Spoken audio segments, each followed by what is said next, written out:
كيك وشوكولا او غاتو وشوكولا. كاين بزاف ديال الوصفات في جميع انحاء العالم. في هذا الفيديو غنصاوب وصفه اقتصاديه وسهله اللي تقدروا تحضروها في 10 ديال الدقائق، وفي نفس الوقت الكيك اكثر من رائع، لذيذ وراقي اللي غتستمتعي به انت وعائلتك واحبابك. الاشياء البسيطه دائما هي الاشياء الناجحه والرائعه. غنحتاجوا لتحضير الكيك كاس ديال الزيت وكاس ديال الماء وكاس ديال السكر اي نوع، ماشي ضروري السكر البني، ثم معلقه كبيره مملوءه من شوكولاته غبره بنوعيه جيده وكيس من الفانيلا. كنحركوا الخليط مزيان حتى كتمتزج جميع العناصر، ثم كناخذوا نصف كاس من الخليط ونوضعوه جانبا، غنستعملوه في الاخير باش نسقيو الكيك. كنضيف من بعد 4 ديال البيضات ثم كنخلط جيدا. تقدروا تستعملوا الخلاط اليدوي او الكهربائي. من بعد كنضيف 2.5 كيسان ديال دقيق الحلويات. كنضيف الدقيق بالتدريج ونحرك مزيان.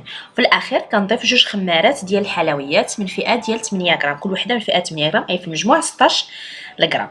كنحركو مزيان حتى كنحصلوا على خليط متجانس، ثم كندير لاباط ديالي في مول مدهون بالزبده ومرشوش بالطحين.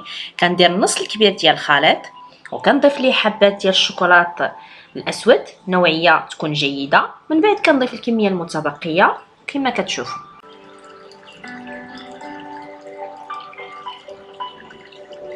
كندخلها الفران مسخن من قبل على 180 درجه لمده تتراوح من 35 دقيقه حتى ل 50 دقيقه حسب الفران ديالكم وحسب المول ديالكم. المهم ما تحلوش الفران عليها حتى كدوز 30 دقيقه. دابا غادي نسقيوها بداك الخليط اللي احتفظت به في الاول. مباشره من كنجبدها من الفران كنسقيها مزيان من الاسفل، لحقاش كتكون بحال الاسفنجه وكتشرب مزيان ديك السقوه. وكنخلي شويه كندهن به الجناب والوجه. كنخليها حتى كتبرد مزيان، عاد كنزينها بالكاكاو من الفوق. وبالصحه والراحه.